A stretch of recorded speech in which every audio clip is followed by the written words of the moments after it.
ಜನವರಿ 1ನೇ ತಾರೀಕಿನಂದು ದೇಶದಾದ್ಯಂತ 207ನೇ ಭೀಮಾ ಕೋರೆಗಾಂವ್ ವಿಜಯೋತ್ಸವವನ್ನು ಆಚರಣೆ ಮಾಡಲಾಗಿದ್ದು, ಅದರಂತೆ ತುಮಕೂರು ಜಿಲ್ಲೆಯ ವಿವಿಧ ಪಟ್ಟಣಗಳಲ್ಲಿಯೂ ಭೀಮಾ ಕೋರೆಗಾಂವ್ ವಿಜಯೋತ್ಸವವನ್ನು ಆಚರಿಸಲಾಯಿತು.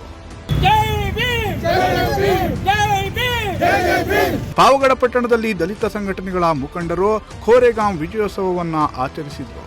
ಈ ಕಾರ್ಯಕ್ರಮದಲ್ಲಿ ಭಾಗವಹಿಸಿದ್ದ ದಲಿತ ಮುಖಂಡರು ಹಿರಿಯರ ತ್ಯಾಗ, ಬಲಿದಾನ, ಶೌರ್ಯವನ್ನ ನೆನಪಿಸಿಕೊಂಡರು. 1818ರ ಜನವರಿ 1ರಂದು ಮಹಾರಾಷ್ಟ್ರದ ಭೀಮಾ ನದಿಯ ದಡದಲ್ಲಿ ನಡೆದ ಈ ಯುದ್ಧವು ಸ್ವಾತಂತ್ರ್ಯ, ಸಮಾನತೆ, ಸಹೋದರತೆ ಮತ್ತು ಸ್ವಾಭಿಮಾನಕ್ಕಾಗಿ ನಡೆದ ಘೋಷಿತ ಹೋರಾಟವಾಗಿದೆ ಅಂತ ದಲಿತ ಸಂಘರ್ಷ ಸಮಿತಿಯ ಜಿಲ್ಲಾ ಸಂಚಾಲಕ ಸಿ.ಕೆ. ತಿಪ್ಪೇಸ್ವಾಮಿ ತಿಳಿಸಿದರು.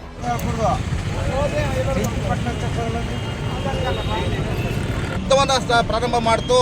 ಆ ಯುದ್ಧ ಸಾಮಾಜಿಕ ಅಂತರವನ್ನು ಮಾಡಲಿಕ್ಕೋಸ್ಕರನ ನಾವು ಆರ್ಥಿಕವಾಗಿ ಸ್ವಾವಲಂಬಿಗಳಾಗಬೇಕು, ಸಾಮಾಜಿಕವಾಗಿ ಸ್ವಾವಲಂಬಿಗಳಾಗಬೇಕು, ಶೈಕ್ಷಣಿಕವಾಗಿ ಸ್ವಾವಲಂಬಿಗಳಾಗಬೇಕು ಅಂತ ಬಿಟ್ಟು ಆ ರಾಜ್ಯವನ್ನು ಆಳ್ತಕ್ಕಂಥ ಒಬ್ಬ ದೊರೆನೂ ಕೇಳಿದಾಗ ಆ ದೊರೆ ನೀವು ಅಸ್ಪೃಶ್ಯರು ಇಲ್ಲಿ ಬಿಟ್ಟಿರ್ತಕ್ಕಂಥ ತಪ್ಪು ಅಂತೇಳಿ ನಮ್ಮನ್ನು ಹೀಯಾಳಿಸಿ ನಮ್ಮನ್ನು ಅವಮಾನ ಮಾಡ್ತಕ್ಕಂಥ ಸನ್ನಿವೇಶದಲ್ಲಿ ಅವತ್ತು ನಮ್ಮ ಮಹರ್ ಸಮುದಾಯದವರು ಅದನ್ನು ವೀರಾವೇಶದಿಂದ ಚಾಲೆಂಜ್ ತಗೊಂಡು ನಮ್ಮ ರಕ್ತ ಹೋದ್ರೂ ಪರವಾಗಿಲ್ಲ, ಈ ಯುದ್ಧದಲ್ಲಿ ಗೆಲ್ಲಬೇಕು ನಾವು ಅಂತೇಳಿ ಅವ್ರ ವಿರುದ್ಧವಾಗಿ ಯುದ್ಧವನ್ನು ಸಾರಿ 1818ರಲ್ಲಿ ಪೇಶ್ವೆ ಬಾಜಿರಾಯ ಅಂತಕ್ಕಂಥವನು ತುಂಬ ದೊಡ್ಡ ಮಟ್ಟದ ಅಸ್ಪೃಶ್ಯತೆಯನ್ನು ಆಚರಣೆ ಮಾಡ್ತಾ ಇದ್ದ.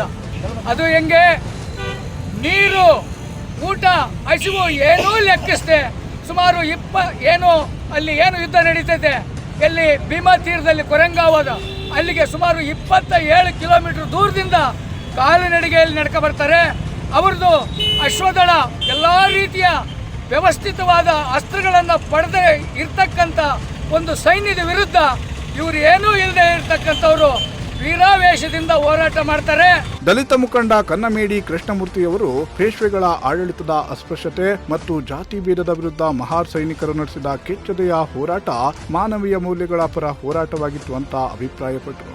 ಕಾರ್ಯಕ್ರಮದಲ್ಲಿ ದಲಿತ ಮುಖಂಡರಾದ P Hanumantharayappa, veterinary Ugrappa, Kollur Nagesh, Peddanna, T Nagaraju, ರೈತ ಮುಖಂಡ ಪೂಜಾರಪ್ಪ, ವಕೀಲ ರವೀಂದ್ರ ಸೇರಿದಂತೆ ಹಲವರು ಭಾಗಿಯಾಗಿದ್ದರು. ಪೇಶ್ವೆಯರ ಮೇಲೆ ಯುದ್ಧ ಮಾಡ್ತಾನೆ, ಅದಕ್ಕೆ ಬೆಂಬಲವನ್ನು ನಮ್ಮ ಅಂದಿನ ಬ್ರಿಟಿಷ್ ಆಡಳಿತವನ್ನು ಬಳಸ್ಕೊಂಡಿರ್ತಾನೆ. ಆ ದಿನದ ಯುದ್ಧ ಗೆದ್ದು ಪೇಶ್ವೆಯರಿಂದ ನಮ್ಮ ಪರಿಶಿಷ್ಟ ಜಾತಿಗೆ, ದಲಿತರಿಗೆ ಆಗ್ತಿದ್ದಂಥ ಅಸ್ಪೃಶ್ಯತೆ ನೋವಿನ ವಿರುದ್ಧ ಯುದ್ಧವನ್ನು ಗೆದ್ದು ನಮ್ಮನ್ನೆಲ್ಲ ಸಂಪೂರ್ಣ ಸ್ವತಂತ್ರವನ್ನು ಪಡ್ಕೊಳ್ಳೋಕ್ಕೆ ಅವಕಾಶ ಮಾಡಿಕೊಟ್ಟಂಥ ಯುದ್ಧ ಅದು. ಏನಾದರೂ ಪ್ರಪಂಚದಲ್ಲೊಂದು ಯುದ್ಧ ಅಂತ ವಿದ್ಯೆಗಾಗಿ ಯುದ್ಧ ನಡೆದಿದ್ರೆ ಅದು ಕೊರೆಂಗಾವ್ ಯುದ್ಧ. ಅವರ ಆದರ್ಶವನ್ನು ನಮ್ಮ ಜನಾಂಗಕ್ಕೆ ಮುಟ್ಟಿಸಬೇಕು ಅಂತ ಹೇಳ್ಬಿಟ್ಟು ಈ ಒಂದು ಸಂದರ್ಭದಲ್ಲಿ ಬೆಳಕನ್ನು ಹಚ್ಚುತ್ತಾ ಇದ್ದೀವಿ.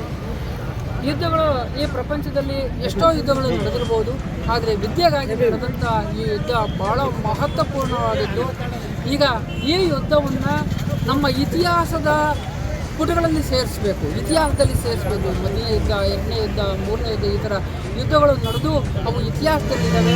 ಆದರೆ ಈ ಪ್ರಪಂಚದಲ್ಲಿ ವಿದ್ಯೆಗಾಗಿ ನಡೆದ ಯುದ್ಧವನ್ನು, ಕೊರೆಂಗಾವ್ ಯುದ್ಧವನ್ನು, ದಲಿತ ಪರವಾದ ಯುದ್ಧವನ್ನು, ವಿದ್ಯೆಯ ಪರವಾದ ಯುದ್ಧವನ್ನು ಇತಿಹಾಸದಲ್ಲಿ ಸೇರಿಸೋದ್ರ ಮುಖಾಂತರ ಈ ಜನಾಂಗಕ್ಕೆ ಸಾಮಾಜಿಕ ನ್ಯಾಯ ಕೊಡಬೇಕು ಅಂತ ಹೇಳಿ ಮನವಿ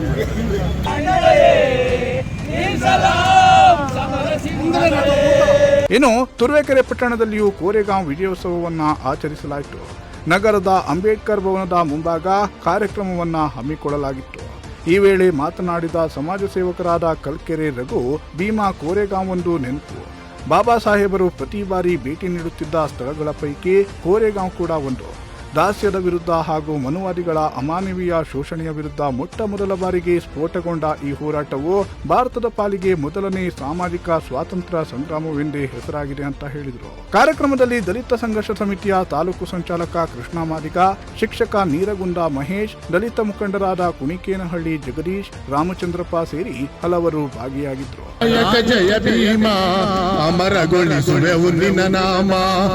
ಕೊರಟಗೆರೆ ಪಟ್ಟಣದಲ್ಲಿಯೂ ಕೋರೆಗಾಂವ್ ವಿಜಯೋತ್ಸವವನ್ನು ಆಚರಿಸಲಾಯಿತು. ದಲಿತ ಪರ ಸಂಘಟನೆಗಳ ಒಕ್ಕೂಟದಿಂದ ಭೀಮಾ ಕೋರೆಗಾಂವ್ ಯುದ್ಧದ ವಿಜಯೋತ್ಸವ ಕಾರ್ಯಕ್ರಮ ನಡೆಯಿತು. ಪಟ್ಟಣದ ಪಟ್ಟಣ ಪಂಚಾಯಿತಿ ಮುಂಭಾಗದ ಮುಖ್ಯ ರಸ್ತೆಯಲ್ಲಿ 100 ಜನ ದಲಿತ ಪರ ಸಂಘಟನೆಗಳ ಮುಖಂಡರಿಂದ ಮೇಣದ ಬತ್ತಿ ಹಚ್ಚುವ ಮೂಲಕ ವಿಜಯೋತ್ಸವವನ್ನು ಆಚರಿಸಲಾಯಿತು. ಕೇಂದ್ರ ಮತ್ತು ರಾಜ್ಯ ಸರ್ಕಾರ ದಲಿತ ರಾಜ ಸಿದ್ದುನಾಕನ ಚರಿತ್ರೆಯನ್ನ ಇತಿಹಾಸದ ಪುಟದಲ್ಲಿ ಸೇರಿಸುವಂತ ಕೆಲಸ ಆಗಬೇಕು ಅಂತ ದಲಿತ ಪರ ಮುಖಂಡರು ಒತ್ತಾಯಿಸಿದ್ರು. Bureau report, Prajashakti TV.